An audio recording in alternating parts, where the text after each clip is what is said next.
맥주 감사주일은요, 첫 열매를 하나님 앞에 올려드리는 절기입니다. 그래서 이스라엘 사람들에게 우기가 지나고 나면 먹을 것이 없잖아요. 그런데 이제 첫 열매가 이때 이제 거두어드립니다. 얼마나 감사합니까?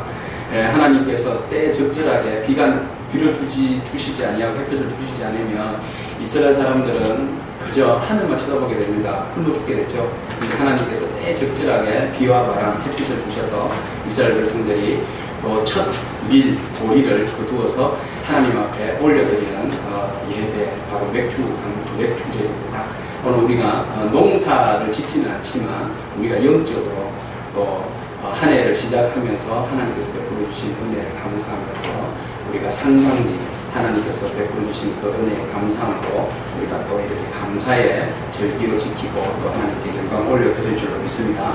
그럴 때 하나님께서 더 큰 복으로 더 큰 은혜로 우리 가운데 함께 주실 줄로 믿습니다. 아멘. 하나님께서 우리에게 늘 언제나 주시는 말씀이 항상 기뻐하고 감사해라.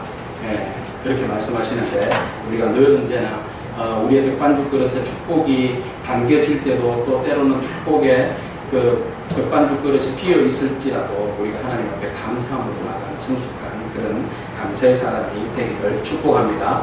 자, 오늘 맥주 감사절에 주일에 우리에게 주시는 하나님 말씀 요한계시록 2장 12절에서 17절 세 번째 주님께서 격려해 주시고 또 믿음 안에서 환난 가운데 잘 이겨내기를 원하셔서 응원하시는 세 번째 교회입니다. 바로 버가모 교회에 대한 말씀을 우리가 보도록 하는데요. 좌우의 말씀금을 가지고 이겨라 라는 제목으로 우리가 같이 은혜를 나눠볼까 합니다. 제가 자란 그 시골 교회에 고향 교회에 권사님이 한 분 계셨습니다. 이 권사님은요 늘 언제나 앉으셨다 그러면 주무시는 권사님이세요. 그래서 예배를 드릴 때나 뭐 신방을 할 때나 이야기할 때나 심지어는 식사할 때도 앉아서 이렇게 조시는 분이에요. 그래서 기도하실 때도 보면 공동기도를 하시면 대표 기도를 하시면 하나님 아버지 오늘 이 시간에 유두부같이 졸다가 떨어져 죽는 사람이 한 사람도 없게 하여 주시옵소서.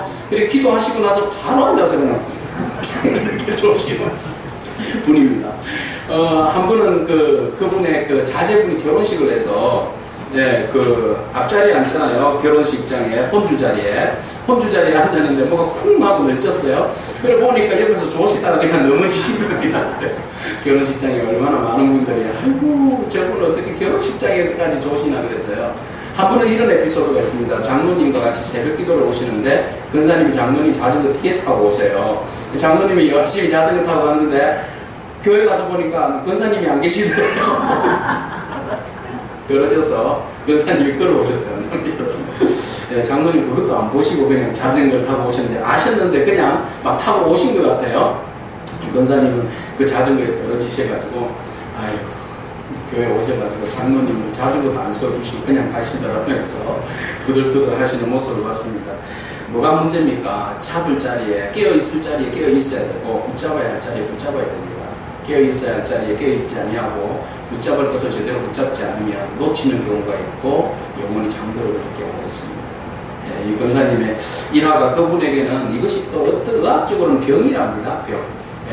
앉아면 주무시는 것이 병이라고 그러는데 어쨌든 우리가 주님의 말씀을 붙들고 깨어있어야 할 때 깨어있기를 축복합니다.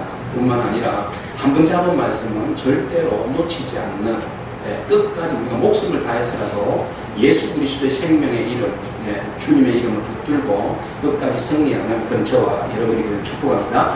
오늘 본 말씀에 나오는 교회는요, 버가모 교회입니다. 버가모 지역에 있는 기독교인들이 어떻게 신앙으로 자기 자신들을 이겨내는가에 대한 이야기를 오늘 보여주고 있습니다. 사도 요한이 그 밤모섬에서 환상을 바라보면서 주님께로부터 받은 말씀, 특히 아시아 일곱 교회에 보내게 하시는 그 말씀의 내용을 보면 당시에 굉장한 교회가 박해를 입고 있었던 상황이었습니다. 그 교회들마다 주님께서 박해를 입고 있는 그 교회들이 믿음 안에서 어떻게 하든지 잘 이겨내기를 주님께서는 열심히 응원을 하시고 박해를 받는 데에 믿음으로 잘 이겨낸 교회들에게 대해서는 주님께서 생명의 면류관이니 또 하늘의 감추어진 만나라느니 흰 돌을 주시겠다고, 영원한 생명을 주시겠다고 주님께서 응원을 하고 계십니다. 버가모 교회 역시 예외는 아닙니다. 버가모 교회도 너무너무 혹독한 시련을 당하게 되었는데 그 혹독한 시련 가운데서도 공동체가 철저하게 주님의 말씀을 붙들고 신앙을 붙들고 놓치지 않으려고 애쓰는 그런 모습으로 살아가고 있습니다. 그 모습이 바로 주님께 보여졌던 겁니다. 특히 오늘 본문 말씀에 보면 한 사람이 등장하게 되는데 버가모 교회의 감독인 바로 안디바입니다. 오늘 본문 말씀 여러분들께서 13절에 보시면 충성된 증인 안디바를 우리에게 소개하고 있습니다. 이 안디바는 예수 그리스도를 영접하고 난 다음에 버가모 지역에서 그 어려운 환경 가운데서도 주님의 복음을 지키기 위해서, 예수 그리스도를 지키기 위해서 몸부림쳤던 사람입니다. 그리고 많은 사람들에게 거룩한 영향력으로 예수를 붙들어야 삽니다. 여러분, 이 상황 속에서 온갖 우상이 만연하고 또 쾌락과 타락한 것들이 교인들을 유혹하고 또 로마 황제가 그 황제 숭배를 거절하는 사람들, 거부하는 사람들을 잡아다가 옥에 가두고 죽이고 하는 가운데서 이 안디바는 많은 사람들 앞에서 여러분 끝까지 우리의 신앙을 지키지 않으면 안 됩니다. 끝까지 예수를 붙드십시다 라고 격려합니다. 자, 이런 가운데 안디바가 체포가 되었습니다. 잡혔습니다. 그리고 재판관이 묻습니다. 끝까지 예수를 너의 하나님이라고 고백할 것이냐? 황제를 왕이요 나의 주라고 고백하면 내가 너를 살려주겠다. 그렇지만 이 안디바는 절대로 포기 안 했습니다. 나는 예수 그리스도만 나에게는 왕이요 나의 주시. 절대로 당신들이 나를 해친다 할지라도 나는 그 사실에 대해서 부인하지 않겠다. 그러니까 재판을 내렸습니다. 어떻게 결론을 내렸습니까? 큰 철판입니다. 황수호같이 생긴 큰 철판 안에다가 이 안디바를 집어넣습니다. 그리고 거기다 묶어놨겠죠. 그리고 밑에서 불 장작을 떼기 시작합니다. 철판이 달구어지기 시작합니다. 0도에서 오르기 시작해서 10도, 100도, 거의 1000도 올라가겠죠. 수천도 올라갈 겁니다. 엄청난 풀무불을 뗍니다. 그곳에서 바로 이 안디바는 거의 눕혀서 죽습니다. 프라이팬에서 사람이 죽는다라고 생각합니다. 철판 위에서 안디바는 황소 철판 위에서 마지막 순교를 당하게 됩니다. 순교를 당하면서도 끝까지 예수 그리스도를 부인하지 않고 장렬하게 죽어가는, 그를 바라보는 많은 버가모에 있는 크리스찬들이 이 안디바의 죽음을 바라보면서 우리가 당신처럼 우리의 믿음을 지키겠다. 어떠한 상황이 온다 할지라도, 박해가 오고 환란이 오더라도 우리가 당신처럼 우리의 믿음을 지키겠다라고 그 사람들은 울면서 믿음으로 자기들의 신앙을 지키겠다고 다짐을 했습니다. 너무나 멋지게, 남들이 바라봤을 때 너무나 멋있게 안디바는 그곳에서 죽음을 맞이하게 되었습니다. 그의 죽음을 바라보시고 주님께서 외면하지 않으셨습니다.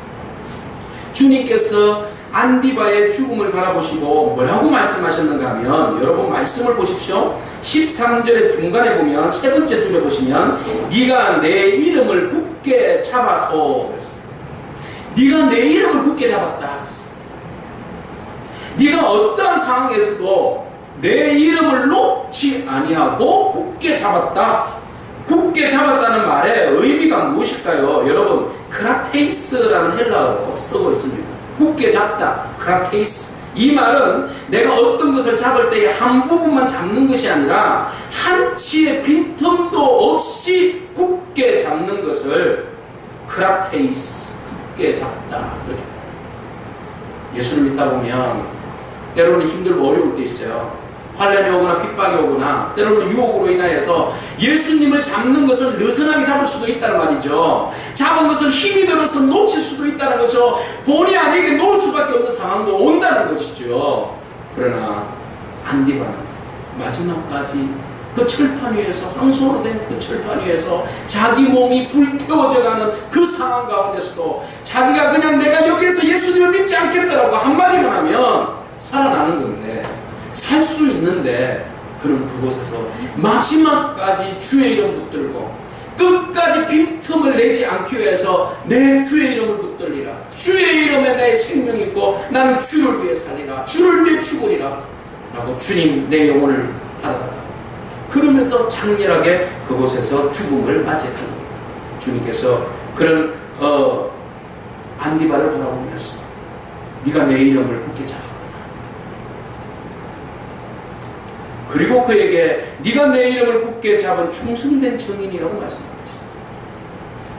내 이름을 굳게 잡은 충성. 우리 서문화교회에서 충성이라는 말의 의미를 보았습니다. 충성이라는 말의 의미가 무엇입니까? 죽음의 경점에 도달할 때까지 고난을 당하는 것, 주를 위해서 몸부림치는 것을 우리는 충성이라고 합니다. 네가 그 죽을 때까지 죽음의 경점에 이르렀음에도 불구하고 내 이름을 굳게 잡고 마음을 지켰구나. 내 이름을 굳게 잡은 충성된 정인이다. 오늘 우리가 주님으로부터 이 멋지고 아름다운 칭호를 받기를 축복합니다. 마지막까지 내 이름을 굳게 잡고 충성된 정인. 정인이라는 말은 한편으로는 우리 헬라어로 보면 마르티스라고 표현하고 있습니다. 마르티스라는 말은 정인이라는 말도 있고요, 순교자라는 말도 있어요.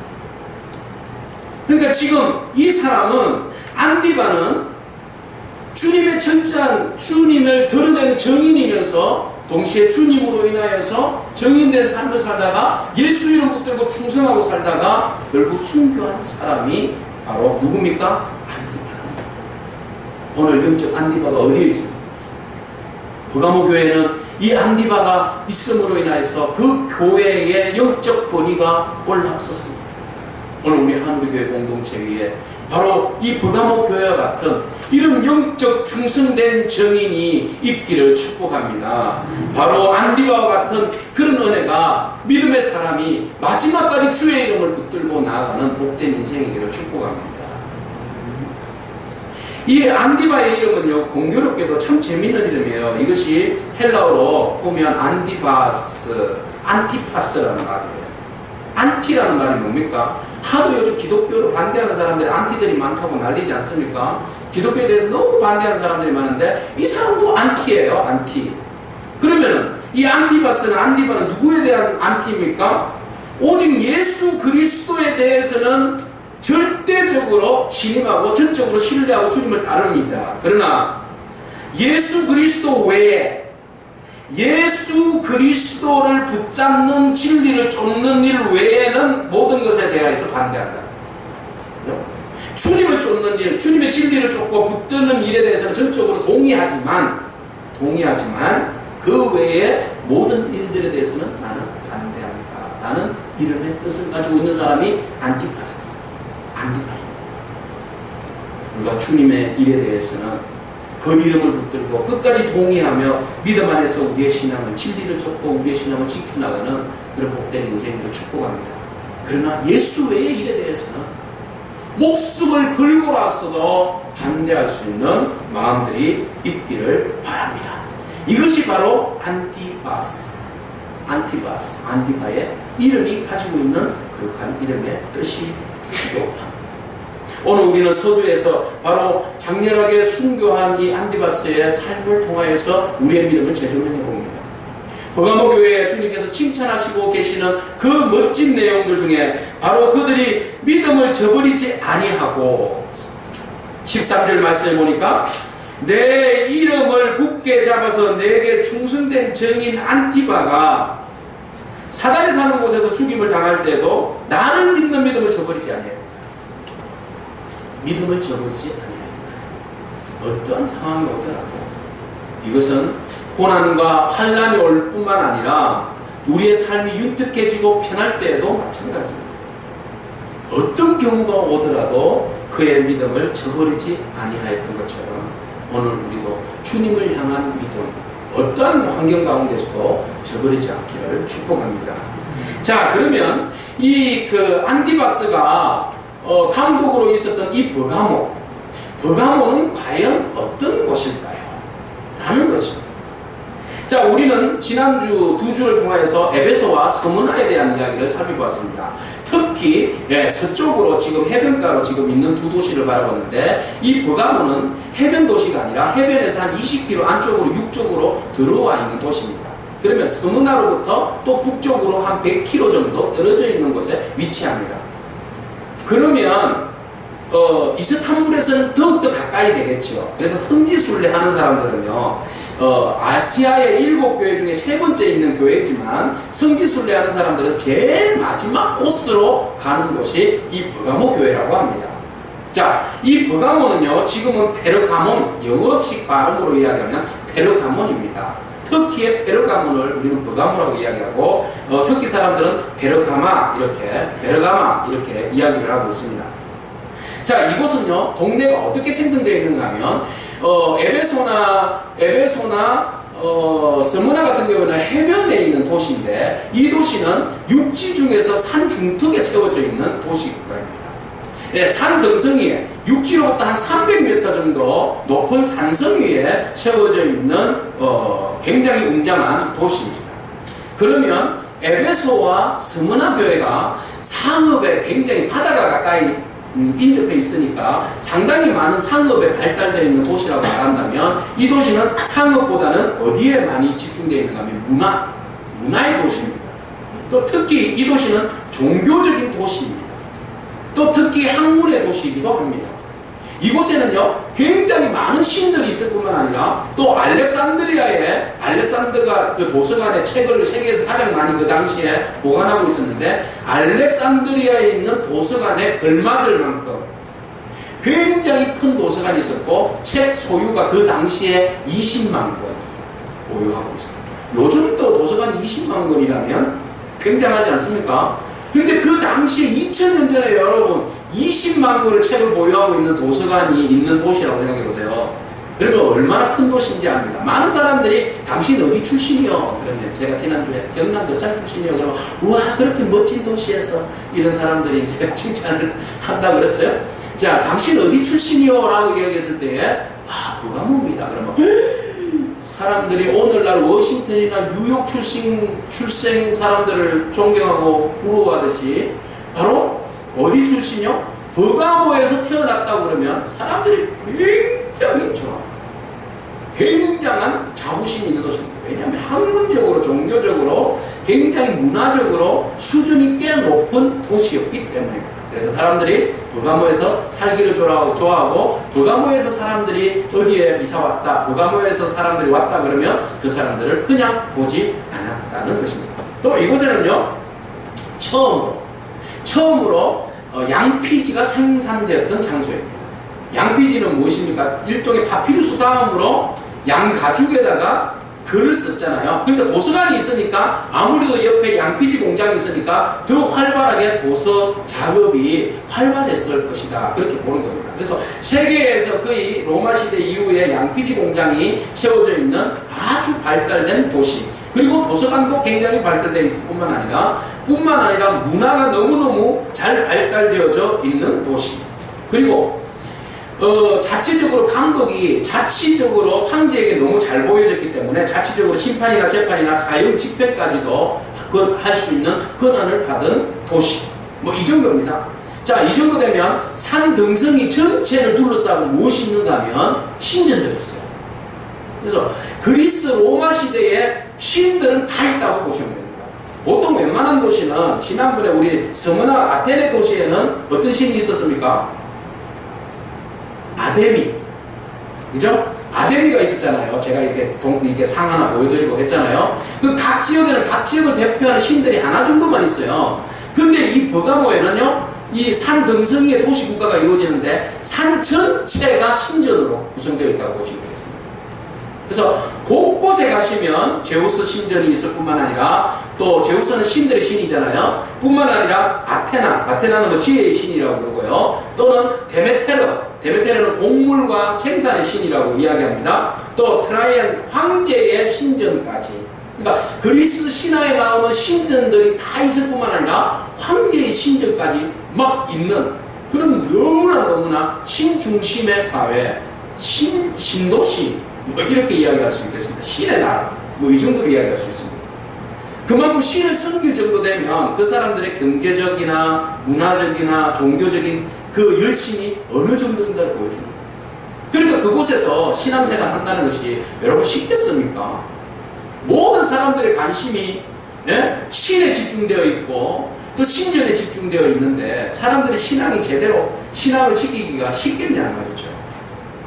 문화의 혜택을 받기 위해서 사람들은 이쪽 사람들하고 이 신들을 섬기는 사람들하고 같이 함께 하면 안 되는, 함께 하면 안 되는, 함께 할 수밖에 없는, 소외될 수밖에 없는 그런 상황이지 않습니까? 자, 그런데 여기에서 정말 그 중요한 하나의 신전이면서 의술의 그 신전이 있는데 그것은 아스클레피온이라는 신전이에요. 자, 아스클레피온을 여러분 보십시오. 그 당시에 아스클레피온이라는 신전인데 여러분 보세요. 앞에 신전이 있고 굉장히 큰 산등성 사이에 지금 이것이 지금은 이제 뭐 유적만 남아 있습니다. 폐허만 남아 있습니다. 이곳이 지금 여러분 상상을 동원해서 여기다가 집을 지어 보십시오. 얼마나 큰 신전이 지금 여기에 들어서 있는지. 여기에는요, 이 아스클레피온이라는 신이 어떤 신입니까? 여러분 뱀신입니다. 뱀신. 의학의 신이에요. 의학의 신. 의학. 의학의 신입니다. 그래서 여러분 그 미국의 그 앰뷸런스나 의사들 옷 같은 거 이런 거 보면 마크가 있잖아요. 그 마크에 뭐가 있어요? 뱀 두 마리가 지팡이에 이렇게 꼬아서 올라가는 모습 있잖아요. 그래서 우리는 모세의 지팡이 노뱀인가 이렇게 생각하는데 그건 아니고요. 바로 여기에서 온 겁니다. 그리스 신화에서 온 거예요. 그리스 신화에 뱀은요, 뱀신은 무엇을 이야기하는가 하면 뱀이 허물을 벗잖아요. 허물을 벗어서 새로운 생명이 되죠. 그런 것처럼 환자가 이 신에 의해서 허물을 벗어서 새로운 생명이 되는 것처럼 환자가 아픔과 고통과 모든 그 질병으로부터 벗어나서 새로운 생명이 되어라, 치유가 되어라 라는 의미에서 바로 이 신을 숭배하는 거죠. 뱀신을 숭배하는 겁니다. 아스클레피온. 그래서 이런 의학적인 의미가 있어요. 껍질을 벗고 새롭게 변하듯이 뱀이 질병으로부터 벗어나 새 생명을 얻는다는 뜻으로 의료의 신으로 바로 이 아스클레피온을 씁니다.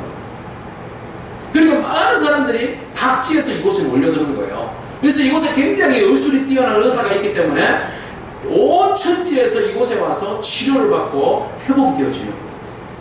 자, 그러다 보니까 단순히 치료의 목적으로 오겠습니까? 치료를 받다 보면 신을 숭배할 수밖에 없죠. 이 고대의 의술은 모든 것이 뭐하고 연결되어 있어요? 종교하고 연결되어 있잖아요. 종교하고 연결되어 있으니까 자연적으로 신을 숭배할 수밖에 없어요. 그러니까 바로 이 버가모 지역은 의술과 문화와 종교가 모든 것이 막 한때 어우러져서 믹스로 어우러져서 있는 도시가라고 말씀드릴 수 있어요. 그 가운데 로마가 이 지역을 점령함으로 인하여서 모든 신전 안에다가 황제 숭배를 집어넣은, 그러니까 황제를 숭배하지 아니할 수가 없고 이 산 맨 중심에 제우스 신전이 있는데 그곳에다가 무엇을 세워놓은 겁니까? 황제의 신전을 놓은 겁니다. 그래서 주님께서 여기에서 말씀하실 때에 뭐라고 이야기하십니까? 바로 사탄의 권자가 있다. 사탄의 권자가 있는 곳, 바로 버가모 지역의 중심 신전이 있는 곳을 그렇게 주님은 말씀하고 계십니다. 자, 이곳에 수없이 신전이 많고 이런 문화 속에서 기독교인으로서 살아간다는 것, 크리스찬으로서 신앙을 지킨다는 것은 너무 힘든데, 여러분 이곳에 지금 요즘은 성지순례를 가시면 버가모 교회라고 들리게 됩니다. 이 버가모 교회가 사도 요한 때 있었던 버가모 교회가 아니고 이 교회는 한참 이후에 기독교가 국교화 되었을 때에 그곳에 있었던 신전을 버가모 교회라고 삼았는데 그 신전이 바로 세라피스 신전이에요. 세라피스 신전을 한번 보여주십시오. 자, 여기에 한 번 더 밑으로 내려가셔야 되는데 이 세라피스 신전이 이 신전입니다. 어마어마하게 크죠? 앞으로 돌리겠습니다. 자, 신전 한번 보여주세요. 세라피스 신전이 있는데 이거 보여주세요. 네. 이것이 원래는 그 이집트의 신입니다. 이집트의 신. 이집트의 신인데 이집트의 그 질병을 치유하는 신이에요. 또 운명을 초월하는 신이고 이집트에는 굉장히 유명한 신이 있는데 오시리스라는 신이 있어요. 이 오시리스 신으로부터 지하 세계의 그 신격을 개성한 그런 신입니다. 사진을 보여주시면 바로 이 신인데요. 바로 이 신이 모든 것들을 곡물과 저승의 신인 바로 세라피스라는 신입니다. 이 신을 숭배하기 위해서 엄청나게 큰 신전을 지었는데 이 신전에 나중에 누가 기독교인들이 로마의 국교화가 되면서 기독교인들이 그곳에 예배를 드리는 처소로 세웠습니다. 그래서 그 교회가 바로 버가모 교회. 버가모 교회가 처음부터 이렇게 화려한 교회는 아니었다. 그죠? 지금 우리가 요한계시록을 통해서 보는 버가모 교회는 아마 이렇게 큰 화려한 교회는 아니고요. 좁은 공동체 안에서 엄청나게 황제 숭배와 그리스 신들을 숭배하는 자들에게 그 당시에 문화의 중심에 서 있었던 사람들에게 굉장히 박해를 받고 있었던 신앙인들이라고 우리가 보시면 되겠습니다. 자, 이런 가운데서도 끝까지 예수님을 붙들고 살아가는 사람들, 바로 이 사람들이 버가모 사람들의 모습입니다.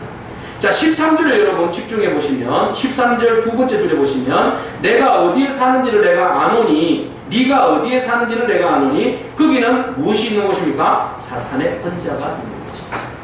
사탄의 번자가 있는 곳, 바로 제우스 신들과 수없이 많은 그리스의 신들이 자리 잡고 있는 곳에서 신앙을 지키다가 결국은 예수 그리스도의 이름을 붙들다가 안디바와 같이 순교자가 나오는 거룩한 교회 공동체가 바로 버가모 교회입니다.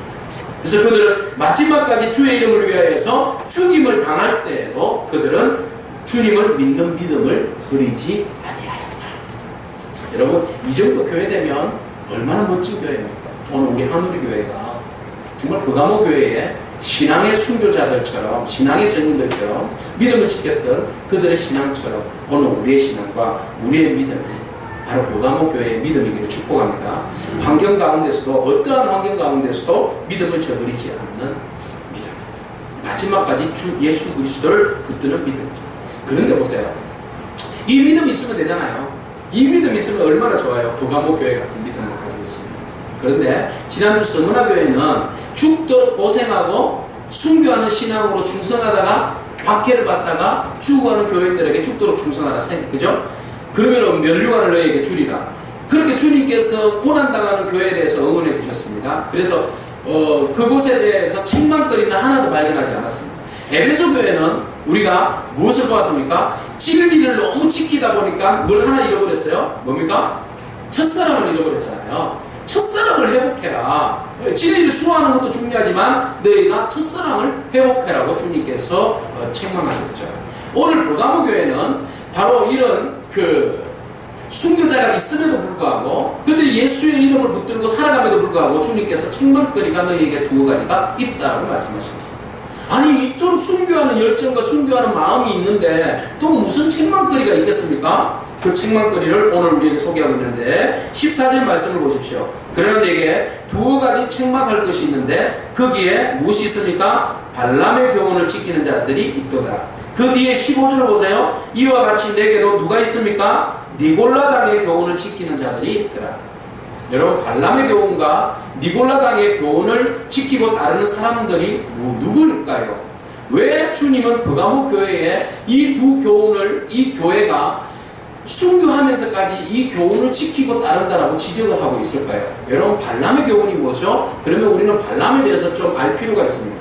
발람은 구약시대에 나오는 사람입니다. 바로 누구입니까? 출애굽 때에 나온 사람이죠. 바로 민수기 몇 장에 나오는 사람이죠. 22장, 23장 정도에 나오는 그런 사람입니다. 자, 이 사람은 23장, 24장에 나오는 사람인데 발람은요, 모압 왕 발락으로부터 지시를 받습니다. 무슨 지시를 받습니까? 바로 이스라엘 백성들을 저주하라고 했어요. 네. 이스라엘 백성들에게 저주하라는 명령을 받는데 저주하는 대가로 뭘 줍니까? 돈을 줍니다. 그러니까 선지자입니다. 예언자입니다.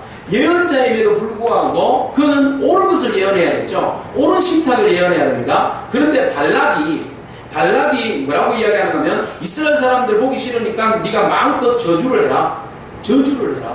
그래서 막 저주를 하기 위해서 막 노력을 했어요. 막 이스라엘 이러는데 하나님께서 그 입술을 부르셔가지고 저주를 못하게 하시는 거예요. 또 그래서 또 막 저주를 또 막 하려고 그러니까 또 입술을 붙드시니까 저주를 못하는 거예요. 오히려 하나님께서 이 발람의 입술을 통하여서 이스라엘 백성들을 어떻게 합니까? 축복을 합니다. 축복을. 그러니까 이 발락이 발람의 그 예언을 돈을 주고도 엉뚱한 예언을 하고 하니까 너무나도 화가 났어요. 근데 한 가지 묘한 술책이 생각이 났어요. 그것은 이스라엘 백성들에 대해서 직접적으로 저주를 퍼붓는 것이 아니라 뭘 하는 겁니까? 오히려 옆에 있는 모함 여인들을 이스라엘 백성들에게 데리고 가서 동원하여서 이스라엘 백성들로 하여금 음행을 하게끔 합니다. 그죠? 음행을 하게끔 하고 모함 여인들이 숭배하는 우상을 숭배하게끔 하는 거예요. 그러니까 핍박하고 조롱하고 억압하고 막 그랬으면 오히려 이스라엘 사람들이 하나님이 함께 하셔서 믿음의 결속력이 더 있는 거예요. 그래서 단단히 뭉치고 절대로 안 흩어지고 그러니까 오히려 느슨하게 사람들이 가장 편안한 시간에 가장 편안하게 유혹을 받을 수 있는 근거들을 옆에서 싹 제공해 주는 거죠. 그래서 발람이 이스라엘 사람들에게 그 당시에 있는 모함 여인들이 굉장히 아름다운 모양이죠. 아름다운 여인들을 옆에다 붙여줍니다. 그리고 그들이 섬기는 우상숭배의 축제에 초대합니다. 여러분 고대 근동지방이나 로마 시대의 그 예배, 신들의 예배들 중에 대체적으로 예배의 그 행위는요, 우리처럼 이렇게 거룩한 예배가 아니고 어떤 예배입니까? 성행위가 따르는 예배입니다. 매춘이 따르는 예배예요. 성전 안에는, 신전 안에는 항상 성창들이 있었어요. 그 성창이 신에 따라서 남자가 성창이 되기도 하고 여자가 성창이 되기도 합니다. 그러면은 신들 앞에서 신들은 대부분이 풍요, 다산을 축복합니다. 사람들이 다 풍요롭기를 원하고 다산, 많은 자녀를 태어나기를 원하기 때문에 이 다 신들이 서로가 감동을 하고 신들이 축복해 주지 않으면 이 사람들이 축복을 받을 수 없죠. 그러니까 신들을 감동하기 위해서 밑에 있는 사제들이 신전 앞에서 뭘 하는 겁니까? 집단으로 성적인 행위를 해서 신들을 감동시키는 겁니다. 이것이 근동지방의 고대에 있는 많은 그 신전을 이루고 있는 예배의 형태였습니다. 이스라엘 사람들은 그런 예배가 아니잖아요. 짐승을 잡아다가 굉장히 딱딱하고 거룩하고 굉장히 조심스럽고 순결해야 하는 예배인데 이런 예배에 길들여졌던 이스라엘 사람들이 옆에 있는 동네에 모압 지역에 다른 동네에 가나안 지역에 신들의 예배에 초대받아서 가서 보니까 너무 자극적이고 재밌거든요. 음악이 있죠, 술이 있죠, 막 기쁨이 있죠, 그 다음에 성적인 관계들이 이루어지죠. 그러니까 사람들이 마음이 빼앗기지 않을 수가 없죠. 마음이 빼앗깁니다. 그러다 보니까 하나님을 향한 신앙의 그 뿌리들이 흔들리기 시작했어요. 그런 유혹에 빠져요. 누가? 발람이 이스라엘 백성들을 쓰러뜨리기 위해서 세운 계략. 사단이 우리를 쓰러뜨리기 위해서 세운 계략입니다. 버가모 교회가 억압하고 착지하고 환난과 핍박이 오고 불에다가 사람을 태워 죽일 때는 그들은 더 믿음이 견고했어요. 더 믿음이 굳건하게 세워져 있었어요. 그런데 그들 가운데 발람의 교훈을 따르는 자들이 있더라. 14절 뒤쪽에 보니까 걸림돌을 놓아 이스라엘 자손 앞에 걸림돌을 놓아서 우상의 재물을 먹게 하였고 또 뭘 했다? 음행하게 하였느니라. 많은 버가모에 있는 신전들이 있습니다. 그래서 그래 너희들 하나님 섬기는 건 좋은데 우리 축제에 한번 참석해봐봐. 오늘 제우스 신전에 축제가 있어. 오늘 아프로디테 신전에 축제가 있어. 뭐 이러면서 신전의 축제에 사람들을 초대하니까 그냥 내 신앙은 내가 지키고 나는 그냥 신전에 참여하는 객으로만 가는 거지 축제에. 그러니까 종교의식이라고 생각하지 아니하고 뭐로 본 겁니까? 축제라고 생각한 거예요. 축제, 지역 축제, 문화. 여러분 문화가요 굉장히 무섭습니다. 사단이요 크리스찬들을 공격할 때 문화라는 옷을 입고 공격하는 사실에 대해서 우리가 깨어있어요. 그래서 남들은 말합니다. 아 문화인데 뭐 전통 문화인데 뭐 우리에게 문화인데 문화는 소중한 거잖아. 그러면서 그 문화에 심취해서 상당히 많은 사람들이 신앙과는 별도로 문화라는 이유 때문에 우리의 신앙의 매음행위, 그죠? 우상숭배, 음란한 음행행위를 영적으로 저지른 경우가 상당히 많다는 거죠. 오늘 우리에게 사단이 공격한다면 우리의 신앙을 없애기 위해서 강력하게 핍박을 했을 때 우리는 더 똘똘 뭉칩니다. 여러분 보셨지 않아요? 우리 교회를 흩어뜨리려고 사단이 얼마나 힘들었어요? 그럼에도 불구하고 우리는 엄청나게 한마음 한뜻으로 모였잖아요. 기도했잖아요. 교회를 지켰잖아요.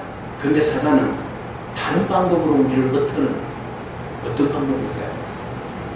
예배보다도 주님을 사랑하는 것보다도 문화를 더 사랑하게 하고 또 다른 것들에 대해서 마음을 빼앗기게 하고 돈일 수도 있습니다. 권력일 수도 있어요. 명예일 수도 있어요. 힘이 있을 수도 있어요. 사람일 수도 있어요. 그런 아주 내가 뗄래야 뗄 수 없는 관계들로 인하여서 나로 하여금 슬슬 예배 공동체에 빠지게 합니다. 슬슬 나를 빼갑니다. 그리고 그것이 더 재미있어서 그것에 마음을 흠뻑 적게 합니다. 형식상으로는 예배 와서 교회 와서 예배 드리죠. 그것으로 내가 크리스찬인 것처럼 하나님 앞에서 고백하며 나아갑니다. 그러나 교회 문만 나서면 세상에 수없이 많은 우상들 앞에 우리는 절합니다. 그리고 수없이 많은 하나님 밖에 있는 것들에게 음녀에게 우리의 마음을 빼앗기고 우리의 몸을 빼앗기고 그래도 교회 오면 내 신앙을 지켰다라고 말해요. 주님은 그 현상을 바라보시고 너희에게 순교하고자 마음 열정은 좋은데 너희 안에 있는 발람의 교훈을 따르는 그것이 너희가 회개해야 할 부분이라고 지적하고 있는 것입니다. 오늘 많은 사람들이 버가모에 있는 사람들이 자기의 목숨을 걸어서라도 주님을 예배하려고 했고 그들의 신앙을 지키려고 했습니다. 그러나 그들은 그들의 삶의 자리에서 굉장히 사단에게 아주 쉽게 너그럽게 아주 적당주의로 그냥 자기의 신앙을 팔아버리게 됩니다. 세상에 대해서는 너무 관대하다. 여러분 세상에 대해서 너무 관대하면 안 돼요. 아이 그럴 수 있지 뭐 천만에요. 그럴 수 있지가 여러분 목숨을 빼앗아나요. 예를 들어서 이런 겁니다. 오늘 새벽 예배 때 새벽 예배를 드리기 위해서 달려오는데 항상 제가 불안한 곳이 한 곳이 있습니다. 로데오 사거리입니다. 새벽에 차들이 많이 안 다니기 때문에 신호가 바뀌어서 달리면 혹시 택시 운전하는 분들이 막 신호 무시하고 달려오는 경우가 많거든요. 그래서 내만 잘 지키도 안 된다라는 생각이 있어요. 그래서 쭉 내려오는데 앞에 막 불이 번쩍번쩍거리고 난리가 났어요. 아니나 다를까 로데오 사거리에서 택시 한 대가 그냥 앞이 박살이 나버렸어요. 달려오다가 신호 바뀌어서 지나가는 차로 박은 거예요. 그래가지고 막 박살이 났는데 사람은 안 보이고 한 사람은 저 길거리 옆에 앉아서 아이고 아이고 그러고 있어요. 그것을 보고 제가 아무리 급하더라도 기본은 지켜야 해요. 기본은 지켜야 해요. 적당히 아이고 뭐 사람 안 지나가는데 신호 뭐 이 정도면 뭐 차도 안 지나가는데 뭐 그냥 내 바쁘니까 가도 돼. 그런 유혹을 많이 받거든요 제가. 그러다가 그냥 한 방에 그냥 뻥 간다는 거죠. 우리의 신앙생활도 똑같습니다. 우리가 철저하게 우리의 믿음을 교회 안에서 세운 우리의 믿음을 교회 밖에서도 우리의 믿음의 지조를 지키지 않으면 우리의 정조를 지키지 않으면 우리의 순결을 지키지 아니하면 여러분 사단은 우리를 내버려 두지 않습니다. 적당주의 속에서 우리를 병들게 하고 우리를 유혹하고 우리를 멸망하게 합니다. 이것이 돈으로 매수당한 발람이 이스라엘 백성들을 모함 여인들을 통하여서 멸망시킨 거예요. 오늘 사단은 영적으로 우리에게 발람의 교훈들을 우리에게 누룩처럼 퍼뜨려서 너희가 적당하게 꼭 유별나게 크리스찬으로서 그렇게 살려면 안 되잖아. 응? 야 남들은 다 그렇게 사는데 꼭 유별나게 너희들만 그렇게 살래? 아닙니다. 유별나게 살아야 돼요. 크리스찬이라는 것이 뭡니까? 크리스찬이라는 것이 뭡니까? 바로 우리가 우리의 중심을 믿음 안에서 철저하게 우리의 중심을 지켜나가야 합니다. 그것을 여기에 보니까 주님이 그렇지 않을 경우에 내 입에서 뭐가 나온다고 그럽니까? 금을 들고 나와서 싸우겠다. 이 말씀은 조금 이따 하기로 하고요. 또 한 가지 대표적인 예가 니골라당의 교훈입니다. 니골라당은 내나 발람과 같다라고 이야기하는데 조금 다릅니다. 발람의 교훈은 세상 가운데 육체적으로 유혹을 받아서 무너지는 모습이라면 이 니골라의 교훈은 영적인 무너짐이에요. 철학의 무너짐. 철학의 유혹으로 인해서 영적인 그 안일함, 공격으로 인해서 무너지는 현상을 말합니다. 자, 한쪽은 이렇게 무너집니다. 또 한쪽은 어떻게 무너지는 겁니까? 니골라당은 영지주의입니다. 영지주의인데 오늘날 가장 대표적인 영지주의 사실은요, 여러분 구원파가요 가만히 보니까 영지주의입니다. 왜 영지주의라고 말씀드릴 수 있는가 하면 예수 그리스도를 믿음으로 인해서 모든 것이 죄사함을 받았다잖아요. 그래서 다시는 과거나 현재나 미래의 죄도 다 용서함을 받았기 때문에 죄 용서함을 구할 필요가 없다. 내 영혼은 거룩하고 깨끗하다. 그러니까 세상 가운데 살아가면서 웬만한 죄에 대해서는 감각 없이 그냥 살아도 뭐 그때 회개하자 다 용서함을 받았는데, 그러면서 그렇게 뭐 악하게 살지만 않으면 그냥 나쁜 짓 해도 그냥 회개 안 해도 살아갈 수 있다라고 이야기하는 것이 구원파의 그들의 교리입니다. 니골라당의 교훈이 이렇습니다. 똑같습니다. 율법, 하나님의 말씀, 그거 예수 믿었으면 영원히 구원했으면 됐지. 여러분, 영지주의는요 철저하게 이웃는 사상입니다. 더럽고 추하고 결국은 떨어져 나갈 육체적인 몸, 그리고 거룩하고 순결하여서 구원받는 영혼, 이렇게 구분하고 있습니다. 그래서 육체적인 것은 너무 더러운 거고 영적인 것은 너무 거룩한 건데, 우리가 예수님을 믿음으로 인해서 영과 육이 이제 분리가 되는데 우리는 영원히 구원받은 것이지 육체가 구원받은 것은 아니다라고 생각합니다. 여러분, 우리 교회들 중에서도 이렇게 생각하는 분들이 있어요. 그거 아닙니다. 니골라당입니다. 그렇게 합니다. 영과 육은 뗄 수 없습니다. 여러분, 전인적으로 내가 영적인 존재를 했을 때 육을 뗄 수 없습니다. 육도 영적인 존재에 들어갑니다. 영과 육을 여러분 구별할 수 없습니다. 철저하게 하나라고 보셔야 됩니다. 이게 이론론적인 사고입니다. 그러나 상당히 많은 헬라파 사람들은, 헬라 철학에 있는 사람들은 그들은 이걸 이론론적으로 구분해요. 영지주의자들, 이데아 사상이에요. 플라톤의 이데아 사상이 물들어져 있는 거죠. 그러니까 그 니골라당이 뭐라고 이야기하는 거예요? 우리는 거룩하고 이제 구원받았으니까 이제 마음껏 그냥 즐기면서 살아도 돼.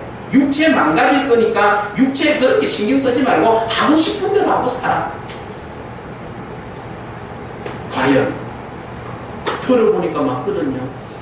아, 우리는 영혼을 구원받았으니까 이제 회개할 필요 없고, 영혼을 구원받았으니까 우리가 죽으면 영혼이 천국에 가고 육체는 썩은 문드러질 것이니까 그냥 육체의 욕망대로 원하는 대로 그냥 살아도 돼. 이미 우리는 죄의 문제에 대해서는 다 용서함을 받았잖아. 여러분, 이게 니골라당이고 이게 구원파입니다. 영혼이 구원받으면 육체도 동일하게 구원받아요. 같이 전인적. 그래서 우리가 부활이라는 것이 있습니다. 부활할 때 여러분 영혼만 갑니까? 아니요. 죽은 자들이 다시 살아난다고 그랬습니다. 네? 죽은 자들이 다시 살아나는 거거든요. 그런데 이들은 바깥으로부터 외부로부터 오는 강한 핍박은 이겨내는데 이게 약한 거예요. 그러니까 육체적으로 유혹을 받아서 아이고 뭐 대충주의로 그냥 상대주의로 대충 그렇게 살아가지 하고, 영적으로는 지식이 없으니까, 말씀이 없으니까 주위에 있는 지금 버가모가 어떤 땅입니까 여러분? 철학의 도시입니다. 문화의 도시예요. 시의 도시입니다. 사람들이 엄청나게 지적 레벨이 뛰어난 도시입니다. 도서관에 책이 20만 권이 있다니까요. 그 사람들이 만들어낸 이데아 사상과 니골라당의 그 교훈들이 그냥 오신 믿음 주여 하는 사람들의 생각을 넘어서는 겁니다. 얼마든지 그 사람들을 말로 공격할 수 있어요. 신앙을 빼앗아갈 수 있어요. 그들 앞에서 살아남기 위해서는 무엇이 있어야 됩니까? 말씀이 있어야 됩니다. 그냥 주여 믿습니다. 아멘 아멘만 해가지고 구원받습니까? 그러니까 이런 육적인 유혹과 이런 영적인 공격을 받는 거예요. 오로지 핍박 가운데서는 주의 교회를 지키죠. 신앙을 지키죠. 이거는 쉬워요. 오히려 핍박받을 때는 쉬워요. 그러나 문화 속에서, 생활 속에서는 우리는 너무나 오픈되어 있고 너무나 유혹에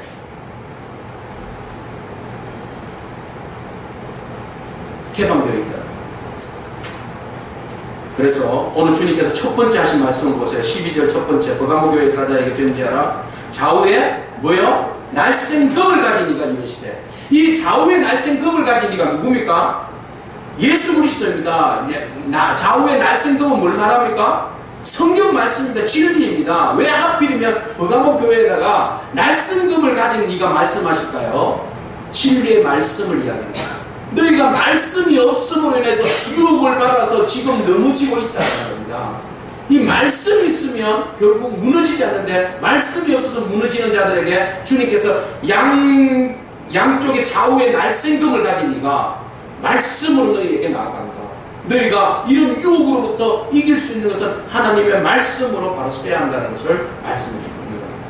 그래서 너희가 그 말씀 가운데 회개하지 않으면 16절 말씀 보십시오. 그러므로 회개하라. 그리하지 아니하면 내가 내게 속히 가서 뭐요? 내 입에 금으로 그들과 싸우리라. 이 말씀 뭐예요? 여기도 금이잖아요.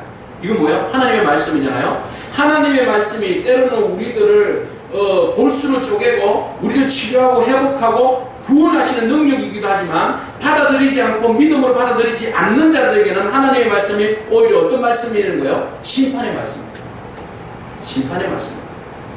오늘 그 말씀이 우리에게는 생명의 말씀이요 우리를 치유하고 회복하는 말씀이어야 될 줄로 믿습니다.